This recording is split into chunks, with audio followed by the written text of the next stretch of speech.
Everyone, स्वागत है आपका अपने YouTube channel botany assistant professor के अंदर। यहाँ पर अभी हम जैसे कि अभी आपने एक वीडियो देखी जिसके अंदर हमने UPSC 2025 में आए हुए जीके के क्वेश्चन सॉल्व करे। अब हम उन्हीं का रिवीजन करने वाले हैं, तो आइए चलिए करते हैं। तो सबसे पहला क्वेश्चन जो था हमारा वो क्या था कि राजभाषा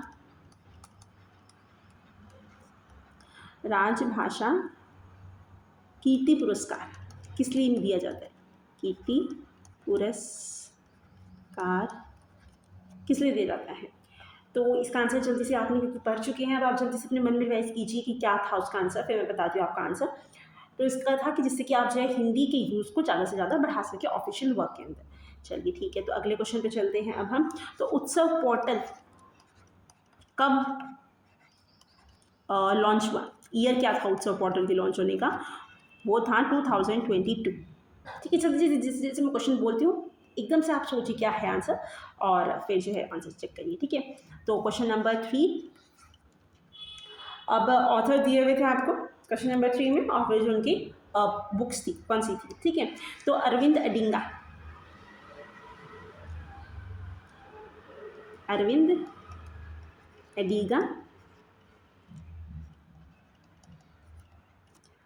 ये फर्स्ट। सेकेंड किरण देसाई,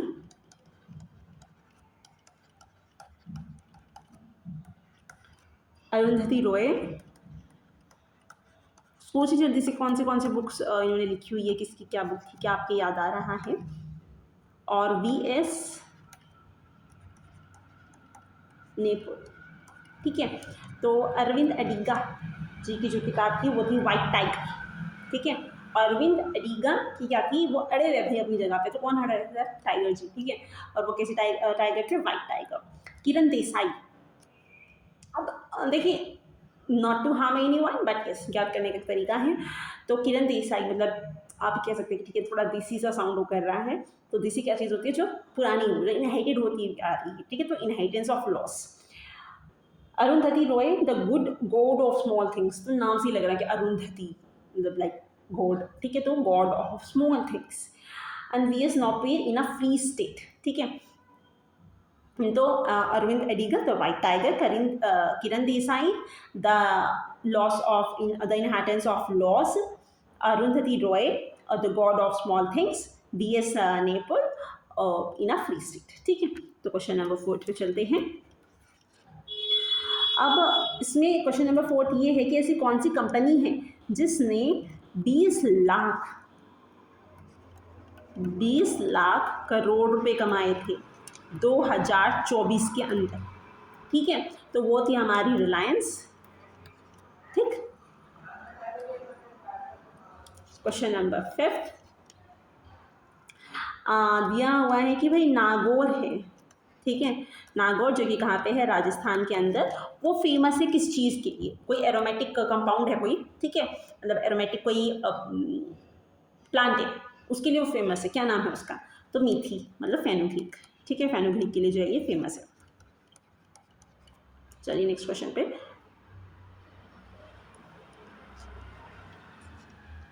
अब भाई बहुत ही इंपॉर्टेंट और बहुत ही गर्व की एक बात है कि रिलायंस हो गया हमारा। ये भी गर्व की बात है कि इंडिया की एक ऐसी कंपनी जो 20 लाख करोड़ का एक टर्नओवर कर लेती है 2024 के अंदर। अब है रीयूजेबल हाइब्रिड रॉकेट। ठीक है, रीयूजेबल हाइब्रिड रॉकेट जिसको कहा गया है रूमी। ठीक है, Rumi 1 reusable hybrid rocket Rumi 1, ये कब जो है लॉन्च किया गया था? तो ये 24 अगस्त 2024 को लॉन्च किया गया था। ठीक है, क्वेश्चन नंबर 7 फिर जो है आपको यूनिवर्सिटीज़ दी गई है और उनके स्टेट्स पूछी गई है। तो ग्लोबल ओपन यूनिवर्सिटी, मैं सिर्फ स्टार्टिंग के नाम लिख देती हूँ। ग्लोबल ओपन यूनिवर्सिटी ये कहाँ पे है? फिर उसके अलावा नेताजी सुभाष चंद्र बोस ओपन यूनिवर्सिटीज़ है सारी। नेताजी सुभाष चंद्र बोस, ये कहाँ पे नेताजी सुभाष चंद्र सबसे ज़्यादा फेमस है? कहाँ से वो बिलोंग करते हैं, कौन सी जगह से? फिर वर्धमान महावीर इन्होंने बहुत काम किया है उस जगह पे, फेमस है उस जगह से।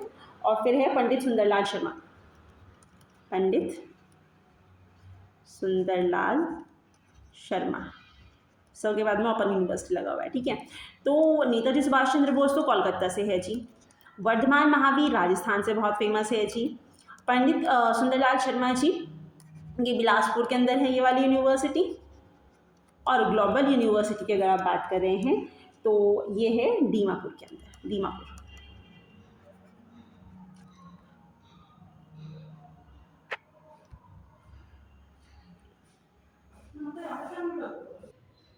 तो अब स्टार्ट करते हैं हम क्वेश्चन नंबर 8 से। उसमें क्या दिया हुआ है कि फॉर्मल एजुकेशन क्या होती है और इनफॉर्मल एजुकेशन की इंस्टीट्यूशंस क्या है। फॉर्मल और इनफॉर्मल एजुकेशन की इंस्टीट्यूट्स, ठीक है।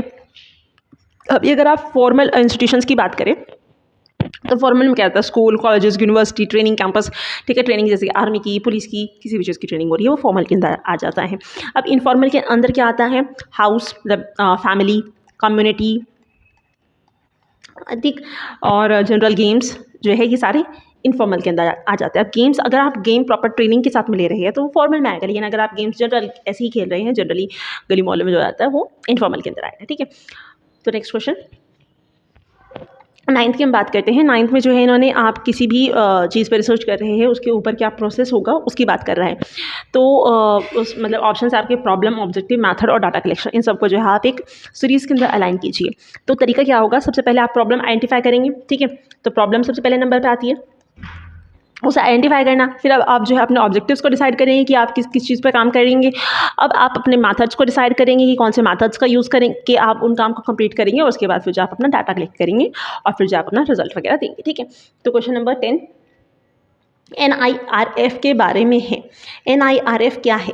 NIRF एक रैंकिंग सिस्टम है, ठीक है, जो कि ministry of education government of India ने स्टार्ट की थी 2015 के अंदर। ये क्यों शुरू की थी, जिससे कि फेयर और ट्रांसपेरेंट असेसमेंट हो सके सारी यूनिवर्सिटीज़ का या हायर एजुकेशन जो सिस्टम है, इंस्टीट्यूशन है, उन सब का। 11th नंबर पे आता है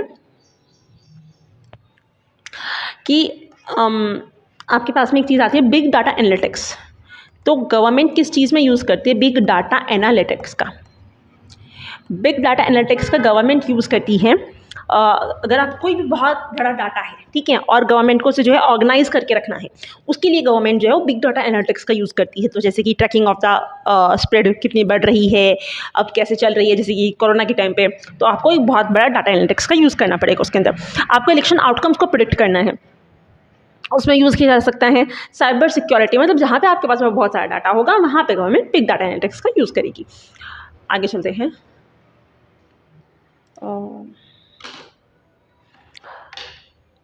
फिर है ब्लूम। तो ब्लूम साहब ने कुछ कॉग्निटिव ऑब्जेक्टिव्स दिए थे, ठीक है। उस ऑब्जेक्टिव्स में उन्होंने क्या क्या चीज़ें ऐड थी, कॉम्प्रीहेंशन, एप्लीकेशन और एनालिसिस, ठीक है। ये तीनों चीज़ें थी, comprehension, analysis and applications. But organization ये उन्होंने नहीं ऐड किया था ब्लूम ने। अब आता है क्वेश्चन नंबर 13। तो उसमें क्या बात करते हैं, आईसीटी सिस्टम के बारे में। अब आईसीटी सिस्टम के अंदर क्या क्या चीज़ें हैं वो इंक्लूड हैं इंफॉर्मेशन कम्युनिकेशन टेक्नोलॉजी के अंदर, कि अब इसके अंदर हार्डवेयर भी आ जाएगा, सॉफ्टवेयर भी आ जाएगा और इन्फॉर्मेशन भी आएगी, ठीक है। बट इसके अंदर बायोमेट्रिक सेंसर जो होंगे वो इसके अंदर इंक्लूड नहीं होंगे, ठीक है, अभी के लिए तो नहीं है। फिर 14th आता है कि एक ऐसी कौन सी चीज़ है, कौन सी मेमोरी है, जो मेमोरी जब प्रोग्रामिंग होती है किसी भी आइटम की, जब मैन्युफैक्चरिंग होती है, कोई फ़ोन है, कोई लैपटॉप है, कोई टैब है, कोई भी चीज़ बन रही है, जब उसकी मैन्युफैक्चरिंग होती है उसी टाइम पे वो वाली मेमोरी बन जाती है, ठीक है। तो वो है रोम, ठीक है। तो रोम क्या होता है, जैसे कहते हैं ना कि कितने GB रोम का है ये, ठीक है। तो वो चीज़ वही है कि मैन्युफैक्चरिंग के टाइम पे ही आप जो है रोम डिसाइड कर ली जाती है किसी भी प्रोडक्ट की।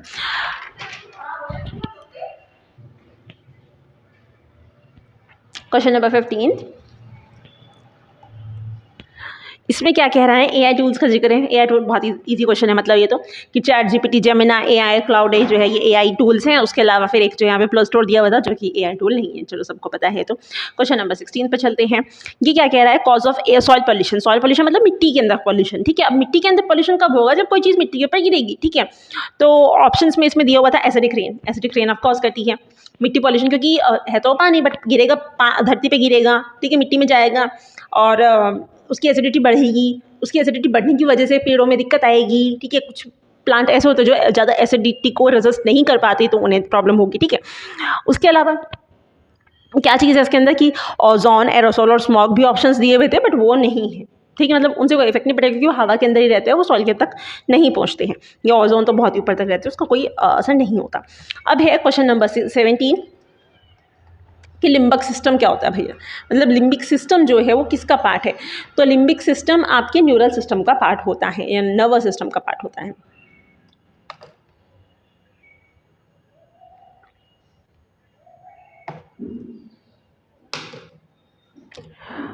क्वेश्चन नंबर 18, यहाँ पे रामसार साइट्स की बात की जा रही है। तो रामसार साइट्स इंपॉर्टेंट हैं और कोई भी नई ऐड हुई है वो तो ज़रूर से करके जाना। हम तो सुल्तानपुर बहुत फेमस है। सुल्तानपुर सुंदरबन और भकीरा वाइल्ड लाइफ सेंचुरी है, जिसमें आते हैं। क्वेश्चन नंबर 19 पर चलते हैं। बैरन आइलैंड। अब ये बैरन आइलैंड किसका हिस्सा है। बैरन आइलैंड जो है वो अंडमान एंड निकोबार का हिस्सा, अंडमान का आप कह लीजिए, अंडमान का ये हिस्सा है। और ये एक ऐसा वॉल्केनो है इंडिया का जो कि एक्टिव है। तो ये एक्टिव वॉल्केनो है और बैरन आइलैंड ये अंडमान वॉल्केनो, अंडमान के अंदर ये आता है। क्वेश्चन नंबर 19 अच्छा हो गया 20 कि सब मतलब एटॉमिक एनर्जी इंस्टीट्यूट ट्रॉम्बे ये कब बना था। तो ये बना था 1954 में बन गया था और उसके बाद एटॉमिक एनर्जी इंस्टीट्यूट को नाम बदल करके BARC रख दिया गया था, जब इनके जो फाउंडर थे उनकी जब डेथ हो गई थी, ठीक है। क्वेश्चन नंबर 21, तो यहाँ पे जो है कुछ वाइल्ड लाइफ के वेटलैंड्स के नाम दिए गए हैं, जैसे कि साक्य सागर, ठीक है, सिरपुर वेटलैंड, पाला वेटलैंड और जो है यहाँ पे सुर सरोवर दिया हुआ है। तो सरोवर, तो अब जो साक्या है, ठीक है, सिरपुर, पाला और सुर सरोवर है, इनके बारे में बात करते हैं। ये दोनों तो जो है मध्य प्रदेश से बिलोंग करते हैं, मतलब साक्या और सिरपुर। और सुर सरोवर जो है ये यूपी से बिलोंग करता है और पाला ये बिलोंग करता है मिजोरम से, ठीक। सही इसका आंसर ये है। तो नेक्स्ट पे चला जाए। Question number 20। अब एक चीज़ है कि कालिदास और भैरवी, इन दोनों का नाम एक साथ लिखा हुआ है एक शिलालेख पे, उसका नाम है अहियोल प्रशस्ति, ठीक है। संस्कृत में लिखा है। लिखने वाले कौन है, रविकीर्ति साहब है। रविकीर्ति पोएट थे। चालुक्य पुलकेशिन मतलब चालुक्य किंग पुलकेशिन 2 के अंडर में काम करते थे पोएट रविकीर्ति। उन्होंने कालिदास और भैरवी को एक जगह पे मेंशन किया हुआ है और कहाँ पे है वो, अहियोल प्रशस्ति में मेंशन किया हुआ है, संस्कृत में लिखा हुआ है।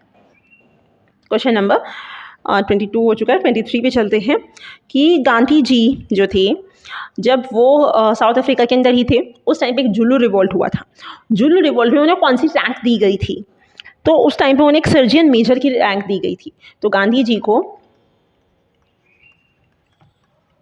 सर्जियन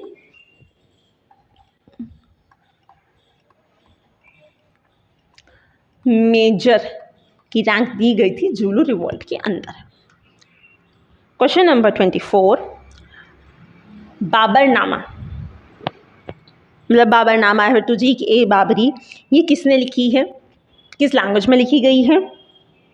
चलो किसने लिखी है ये बताना। मैं आपको हिंट देती हूँ कि एक ऑटोबायोग्राफी है, ठीक है। अब तो आप क्वेश्चन नंबर इसमें कमेंट करना, क्वेश्चन नंबर 24 और ए, ठीक है, कि 24A का आंसर क्या है, ठीक। या फिर आप पूरा भी लिख सकते हो दैट बाबरनामा या Tuzuk e Babri is written by this. तो ये चटगाई तुर्किश में जो है लिखी गई है। अब है क्वेश्चन नंबर, यहीं पे लिखते हैं क्वेश्चन नंबर, चलो चल जाते हैं दूसरे पेज पे। क्वेश्चन नंबर 25, ये क्या है, PIL की बात करता है, ठीक है, सॉरी, हाँ, PIL की बात कर रहे हैं फिलहाल हम। Public interest litigation. अब ये पब्लिक इंटरेस्ट लिटिगेशन आया कहाँ से, कॉन्सेप्ट है USA से आया है, और इंडिया में इसके पायनियर कौन माने जाते हैं, VR कृष्णा अय्यर, ठीक है, और साथ में माना जाता है PN भगवती जी को, PN भगवती, ठीक है। तो PIL क्या होता है, public interest litigation, full form है इसकी। USA से जो है ओरिजिन माना जाता है कि USA से अडॉप्ट किया है ये हमने, और जो है ये VR कृष्णा अय्यर और PN भगवती जी जो है उसकी पायनियर है इंडिया के अंदर। तो कांग्रेस मतलब जो सबसे पहली असेंबली हुई थी हमारी कॉन्स्टिट्यूशन को लिखने के लिए, ठीक है, वो सबसे पहली बारी कब मीट करी थी, मतलब एक जगह आकर के इकट्ठे हुए थे। तो और अगर आपने पढ़ा हुआ है तो ऑफकोर्स आपको पता, अगर आपने नहीं पढ़ा हुआ है तो yes it is interesting to know कि ये मीटिंग जो हुई थी वो आज़ाद होने से पहले हमारे यहाँ का कॉन्स्टिट्यूशन बनाने की मीटिंग बन चुकी थी, ठीक है। तो वो क्या था, 9 दिसंबर 1946 में जो है ये मिले थे सबसे पहली बारी कॉन्स्टिट्यूशन असेंबली, ठीक है। Question number 27, adult suffrage. सभी को पता है एडल्ट सफरेज क्या होता है।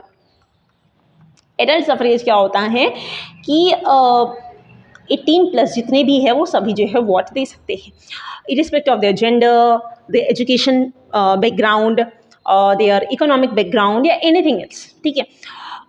जो भी कोई 18+ का है वो सभी वोट दे सकते हैं। अब इसके अंदर क्या ये दिया किस आर्टिकल के अंदर है, ये आपका क्वेश्चन है। जल्दी बताइए। 326 आर्टिकल के अंदर ये दिया हुआ है, इंपॉर्टेंट है, याद कर लीजिएगा भाई, ठीक है। कुछ इंपॉर्टेंट आर्टिकल्स है जो डायरेक्ट एक क्वेश्चन से दे देते हैं वो, ठीक है, कि प्रेसिडेंट की इम्पीचमेंट कौन से होती है, इमरजेंसी वाले, तो ये बहुत अच्छे से याद करके जाना, ठीक है। और इवन इन सभी को हम जो है एक PYQ सेशन के थ्रू डील भी करने वाले कि इस तरीके से रिलेटेड कितने PYQs है जो आए हुए हैं। 28 या अराउंड 2 एंड 28 राइस प्रोडक्शन में इंडिया कौन से नंबर पर है। अब का देखेंगे हम, रिपोर्ट्स आएंगी, हाँ कौन सी रिपोर्ट के थ्रू मतलब देखना है, 2 महीने रह गए तो मतलब जो रिपोर्ट्स है उन्हीं के थ्रू हमें देखना है भाई।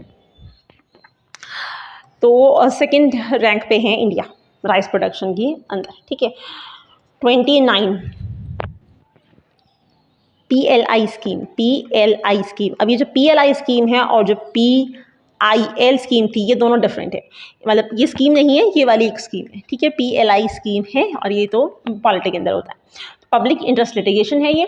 और जो ये PLI स्कीम है ये क्या था कि आप जो है असेंबली करिए इंडिया के अंदर ला करके, ठीक है, भले ही आप पार्ट्स बाहर से बनवा लीजिए लेकिन असेंबली इंडिया के अंदर ही होगी, जो फाइनल फिनिश प्रोडक्ट होगा वो इंडिया के अंदर ही बनेगा।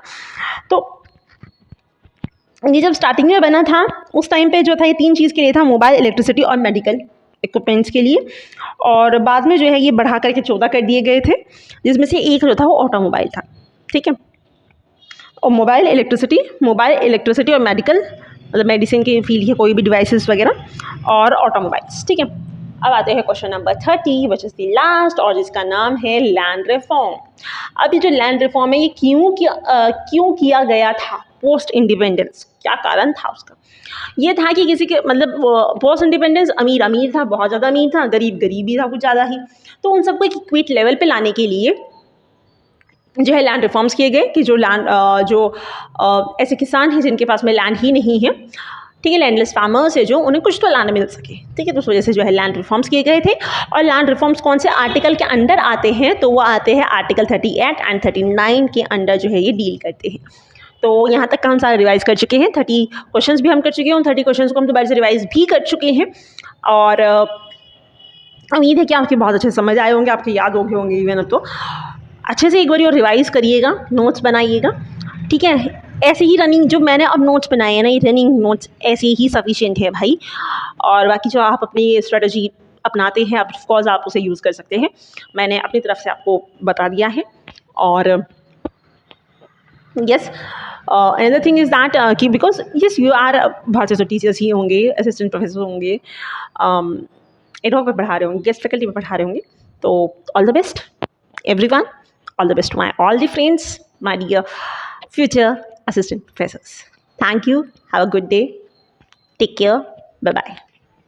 And of course, if you like the content provided on this channel, तो आप प्लीज़ उसे सब्सक्राइब करना भी कंसिडर कर सकते हैं. Thank you for this.